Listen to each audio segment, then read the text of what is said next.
So yun guys, umulan kasi sa search for Miss Gay Seaside 2025. So unsafe na sa stage, madulas, maulan, baka magkasakit ang mga contestant. So ang gagawin dito na lang sa likod ng tent ngayon ay shortcut na lang. Bali casual wear and then question and answer na sa harap ng judge mismo. Ang kasamaan guys, may isang contestant kasi na tinanggal, na disqualified dahil nanggulo sa kapwa niya mga contestant. So dinisqualified ng mga organizer, pero ang masama ay bumalik and then nagsumbong pa sa pulis. Ang problema, siya nagsumbong, siya pa ang hinuli or siya pa yung dinala ng pulis dahil siya naman talaga ang nanggulo. Ito guys, panoorin nyo ang mala action na search for Miss Gay Seaside. Hindi kayo suot na!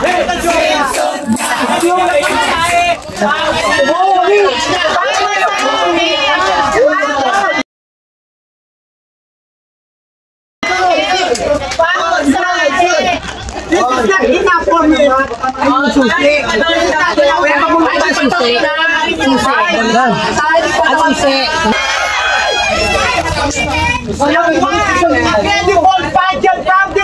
every part of the history of the Philippines and packaged by aso.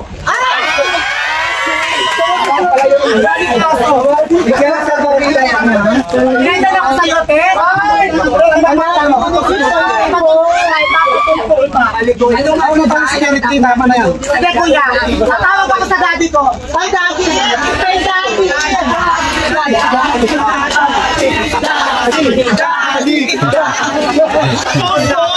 Show store na po! Show store!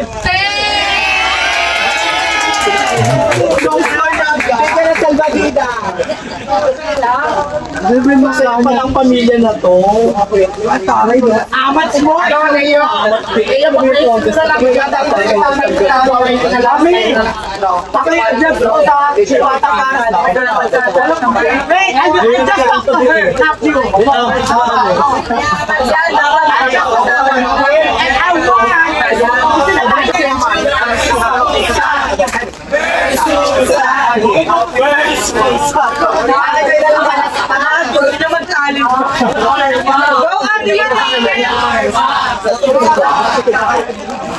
PIP mo lang yung sabi. ay gawin mo na yan! Hindi mo kilala ang family niya, God. Tignan mo na. Hindi mo kilala ang family niya. Ay, mag-a-abroad na! Obre. Si Ben mag-a-abroad na!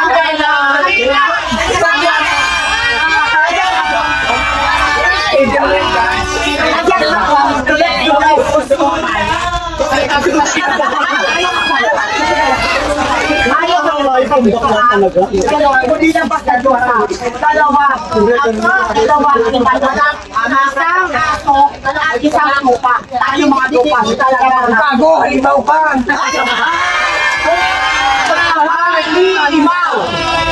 Halimaw!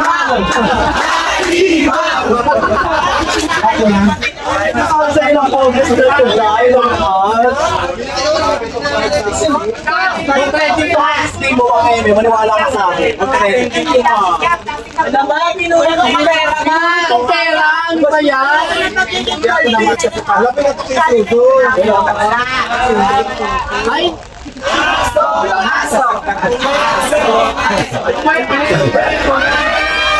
Bakit sa sumabog ba?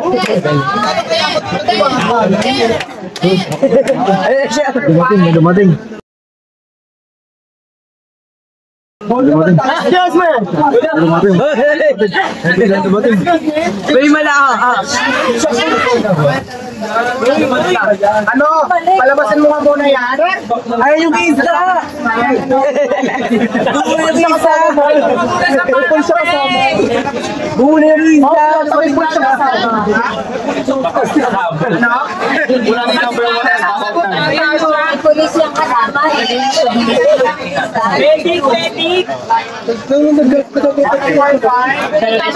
May dumating yung na suspendo.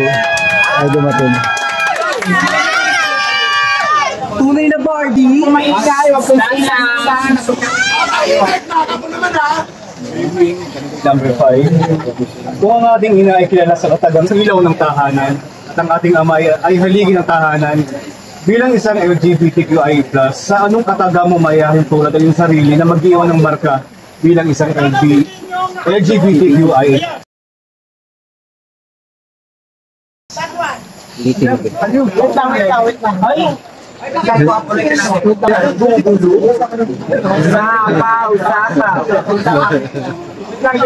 Siya daw kukumplano ng isla.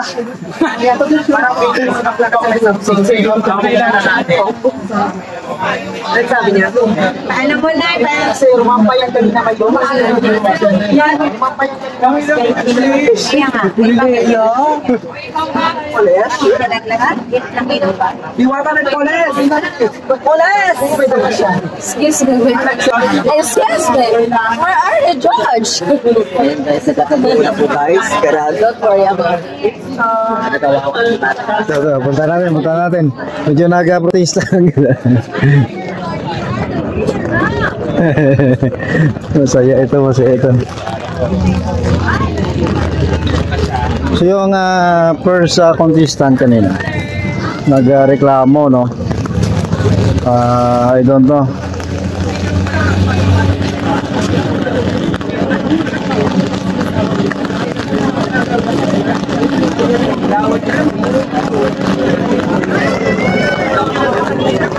Timing ka. Tahimik ako sa'yo na.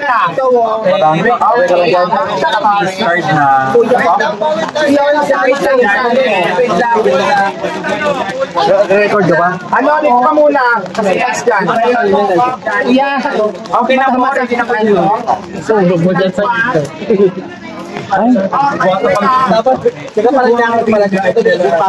We have excuse lang mo konti. Bilang isang LGBTQI+, sa anong kataga mo mayayahin tulad ng iyong sarili? Mag-iwan ng marka bilang isang LGBTQI+. Wow. Maraming salamat po sa isang napakagandang tatanong. Marahil sa pagkakataon ko nito, kaya po naging tahanan ang ating mga ama, sapagkat sila po ang nagtatrabaho para sa kanilang mga pamilya at sila po ang nagtutustos para sa kanilang mga pamilya. At ang ina ang nagsisilbi natin liwanag sa kahit anong dilim ng problema na kinaharap ng bawat kanyang mga anak. Pero bilang isang part ng LGBT community, ihahalin tulad ko po ang aming kasarian sa pagiging isang pinto ng aming mga tahanan. Bakit? Dahil kaming mga LGBT community ay kahit kailan ay hindi naging sarado ang aming mga pinto sa pagbigay at pagbigay tulong sa aming mga pamilya. Dahil hindi man po natin tanggapin sa ating mga isipan na kapag meron po tayong kapatid o kamag-anak na mga bakla, ang babae o ang lalaking inyong mga anak ay magkakaroon ng pamilya sa takdang panahon. Pero kaming mga LGBT community, mananatili at may iwan sa aming mga magulang na kung kaya't kami po ang nagsisilbing pinto dahil kahit kailan, hindi po pumasok sa aming isipan na saraduhan ang bawat taong gusto namin tulungan, lalong-lalo na ang aming mga magulang. Dahil sa huli, hindi man po kami tanggapin bilang isang LGBT community, pero hindi po mababago ang pagmamahal na ibinibigay namin sa kanila. Wala man pong sukle ang aming natatanggap, pero masaya po kami sa aming ginagawa. Gaya ko po, ako po ay pangatlo sa aming magkakapatid. At sa bawat sali ko po sa patimpalak na ito po ang nagiging dahilan kung bakit po kami nakakakain ng 3 beses o higit pa sa isang araw. At ito ang dahilan kung paano ko natutulungan ng aking mga magulang at kung paano ko natutulungan ng aking kapatid upang makapag-aral. Hindi ko po kinakahiya na ito ang way ko para mapakain o mabigyan ko silang tulong. Dahil kahit kailan, walang masama sa pagiging bakla, lalo kung alam mo kung anong obligasyon mo at responsibilidad mo bilang isang tao. Always remember, mawawala tayo dito sa ating mundo, magpapantay ang ating mga paa, ngunit ang isang marka na maiiwan natin, hindi ang ating kagandahan, hindi ang ating physical na kaaliman, kundi kung ano ang nilalaman.